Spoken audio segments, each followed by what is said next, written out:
Assalamualaikum warahmatullahi wabarakatuh. Anak-anakku sekalian yang dicintai oleh Allah, alhamdulillah kita bertemu lagi. Mari sebelum pembelajaran ini kita mulai, kita berdoa bersama-sama dengan harapan ilmu yang kita dapatkan khususnya pada materi kali ini benar-benar menjadi ilmu yang berkah, ilmu yang diridhai oleh Allah, yang bermanfaat fid dini wa dunya hatta akhirah. Bismillahirrahmanirrahim. Raditu billahi robba wa bil islami dina wa bi Muhammadin nabiyya wa rasulah. Rabbi zidni ilma warzuqni fahma, amin ya rabbal alamin. Anak-anakku sekalian yang dicintai oleh Allah, sebelumnya silakan persiapkan alat tulis untuk mencatat hal-hal yang penting dari materi yang saya sampaikan. Untuk absensi, nanti silakan absen pada grup WhatsApp yang kita buat. Anak-anakku sekalian yang dicintai oleh Allah, meskipun kita masih berada pada masa-masa pandemi, tetaplah semangat untuk belajar. Jangan jadikan pandemi ini sebagai alasan untuk bermalas-malasan.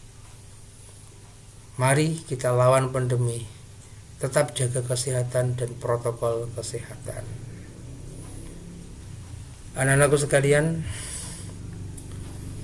pada pertemuan kali ini tujuan pembelajarannya satu adalah mengetahui dan memahami prinsip-prinsip, kaidah-kaidah dan tata cara pelaksanaan hukum Islam, baik yang menyangkut aspek ibadah maupun muamalah, untuk dijadikan sebagai pedoman hidup dalam kehidupan pribadi dan kehidupan sosial. Kemudian tujuan yang kedua, melaksanakan dan mengamalkan ketentuan hukum Islam dengan benar dan baik sebagai perwujudan dari ketaatan dalam menjalankan ajaran agama Islam, baik dalam hubungan manusia dengan Allah, dengan diri manusia itu sendiri, sesama manusia dan makhluk lainnya, maupun hubungan dengan lingkungannya. Untuk memateri pembelajaran, satu, materinya adalah konsep fikih di dalam Islam, kemudian ruang lingkup fikih, perbedaan fikih dengan syariah, kemudian ibadah dan karakteristiknya. Anak-anakku sekalian yang dicintai oleh Allah, di dalam syariat Islam terdapat 3 bagian yang sangat penting, yang sangat urgent dan tidak bisa dipisahkan antara satu dengan yang lainnya. Apakah itu? Yang pertama adalah ilmu tauhid. Kemudian yang kedua itu adalah ilmu akhlak. Dan yang ketiga ini adalah ilmu fikih. Ketiga-tiganya ini adalah satu kesatuan yang tidak bisa dipisahkan. Ilmu tauhid tanpa akhlak sia-sia. Ilmu tauhid tanpa fikih tidak sempurna.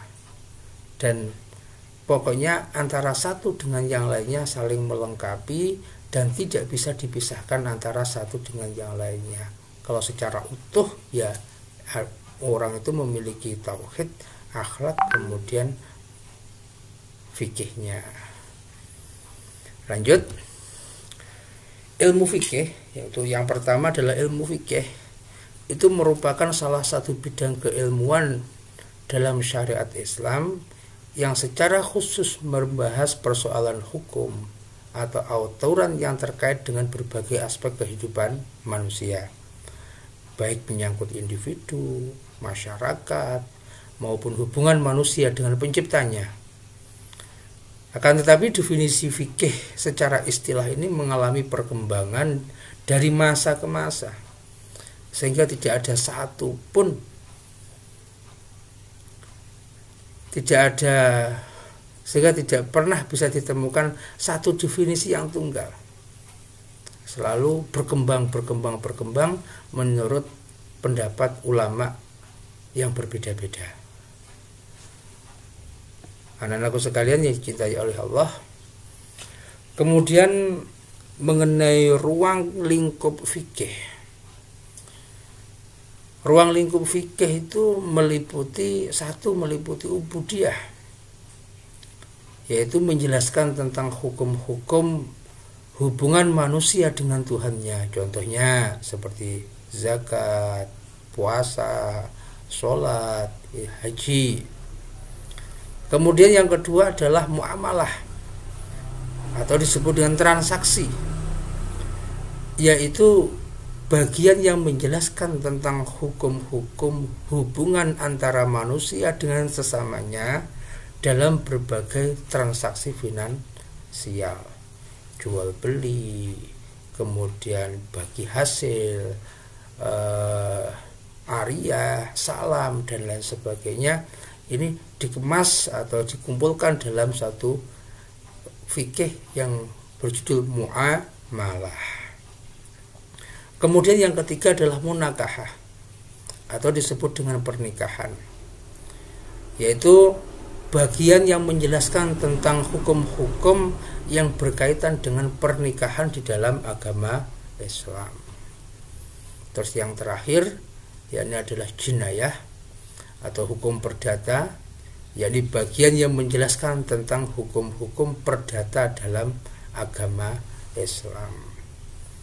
Di ruang lingkup fikih itu ada empat, yakni ubudiyah, muamalah, munakahah, dan jinayah. Dilanjutkan, sering menjadi satu pertanyaan, sebetulnya fikih dan syariat itu apa sih? Apa beda antara fikih dan syariat? Jelas itu adalah hal yang berbeda. Yang paling menonjol adalah kalau fikih itu merupakan karya manusia yang bisa berubah-ubah sesuai dengan perkembangan zaman. Tapi kalau syariat itu berasal dari Al-Quran dan hadis. Kalau fikih itu adalah merupakan karya manusia, hasil ijtihadnya dari para mujtahid. Tapi kalau syariat itu langsung dari Al-Quran dan hadis. Kemudian kalau fikih itu banyak berbagai ragam. Ada fikih yang bermadzhab Syafi'i, Hambali, dan Maliki. Dan kalau syariat itu hanya satu tapi bersifat universal. Itu merupakan perbedaan-perbedaan di antara perbedaan-perbedaan antara fikih dan syariat. Kita lanjutkan untuk pembahasan ibadah dan karakteristiknya. Kalau ibadah menurut agama, menurut bahasa, itu ada 4 makna. Bisa bermakna at-ta'ah, bisa bermakna al-khudu', bisa bermakna az-zul, artinya hina, bisa bermakna tamasuk atau pengabdian. Jadi ibadah itu merupakan bentuk ketaatan, ketundukan, dan pengabdian kepada Allah Subhanahu wa ta'ala. Kemudian untuk macam-macam ibadah kalau secara umum itu ada 2. Yang pertama itu adalah ibadah mahdhah, ibadah yang murni. Kemudian yang kedua adalah ibadah yang ghairu mahdhah, yang tidak murni, istilahnya seperti itu. Ibadah mahdhah yakni ibadah yang khusus berbentuk praktek atau perbuatan yang menghubungkan antara hamba dan Allah Subhanahu wa ta'ala melalui cara yang telah ditentukan dan diatur atau dicontohkan oleh Rasulullah Shallallahu Alaihi Wasallam.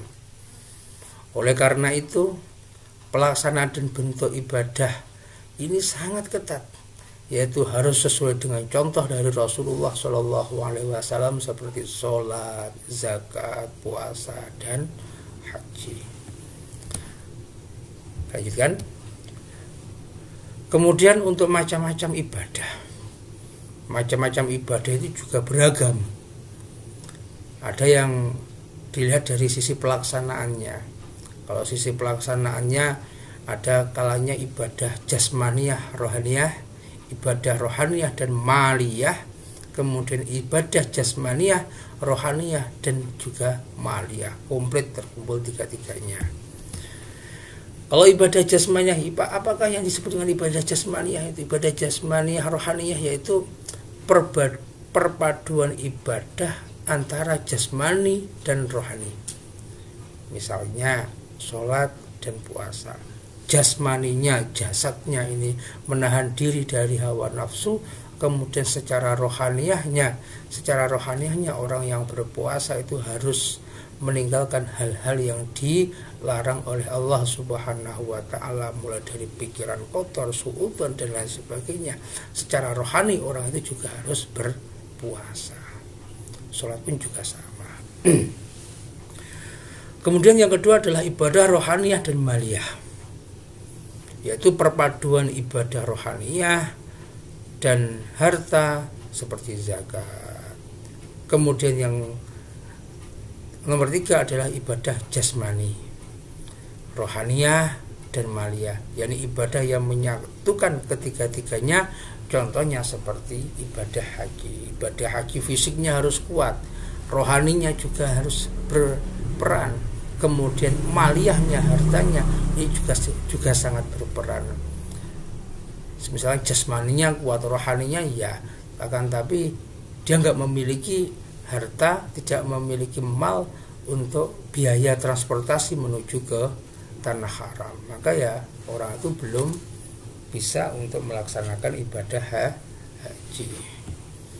Anak-anakku sekalian yang dicintai oleh Allah, kemudian macam-macam ibadah yang kedua, tapi dilihat dari sisi kepentingannya, ada kalanya ibadah fardhi dan juga ibadah ijtimai. Kalau fardhi istilahnya adalah perorangan, adalah suatu ibadah yang dalam pelaksanaannya tidak membutuhkan orang lain. Seperti sholat, dengan diri kita pribadi, sholat Allahu Akbar, selesai tanpa membutuhkan orang lain. Kemudian yang kedua adalah kepentingannya adalah kepentingan ijtimai di masyarakat. Suatu ibadah yang pelaksanaannya melibatkan orang lain. Zakat, haji itu pasti melibatkan orang lain. Anak-anakku sekalian yang dicintai oleh Allah, kemudian macam-macam ibadah yang berikutnya, tapi dilihat dari sisi bentuk ibadah itu, ada kalanya ibadah dalam bentuk perkataan atau lisan seperti zikir, doa, tahmid, membaca Al-Quran. Kemudian ibadah dalam bentuk perbuatan yang tidak ditentukan bentuknya, seperti membantu orang lain, menolong orang lain, mengurus jenazah dan lain sebagainya. Kemudian ibadah dalam bentuk pekerjaan yang tidak ditentukan bentuknya, sholat, zakat, kemudian haji, yang telah ditentukan bentuknya, seperti sholat itu harus seperti ini, seperti dicontohkan oleh Rasulullah, kemudian dicontohkan para sahabat. Yang paling bagus adalah dawuhnya Rasulullah, shollu kama ra'aitumuni usolli.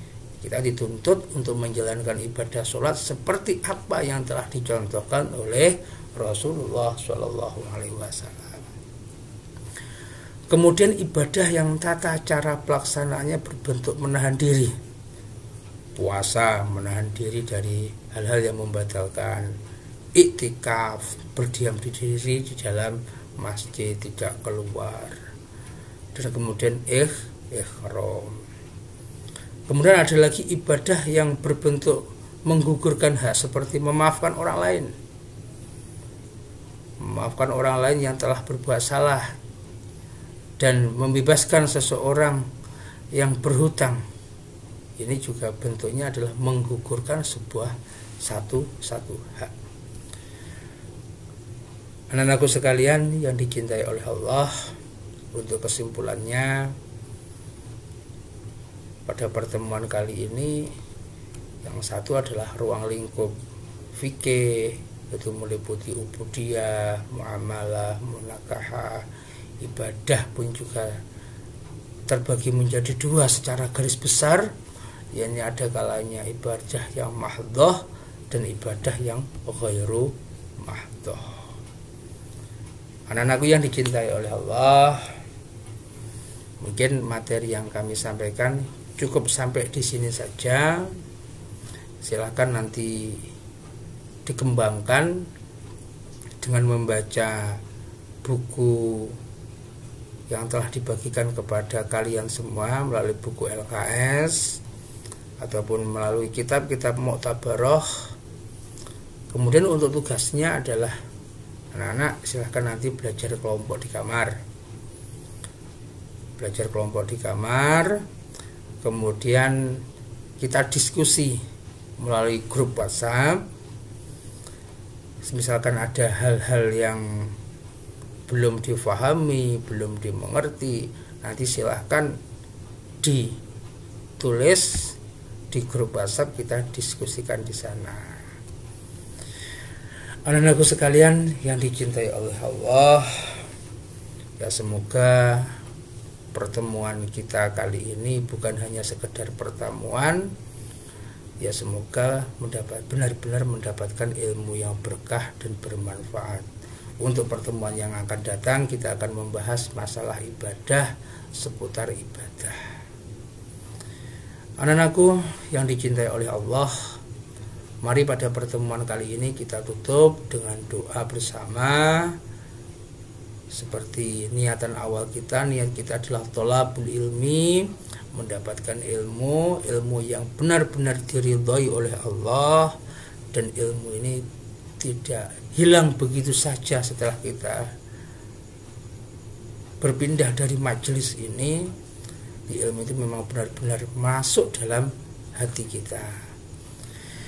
Mari kita berdoa bersama-sama. Allahumma inni astauti'uka ma 'allamtanihi fardidhu ilayya inda hajati wala tansanihi ya rabbal alamin. Kurang lebihnya mohon maaf. Wa'afu minkum. Assalamualaikum warahmatullahi wabarakatuh.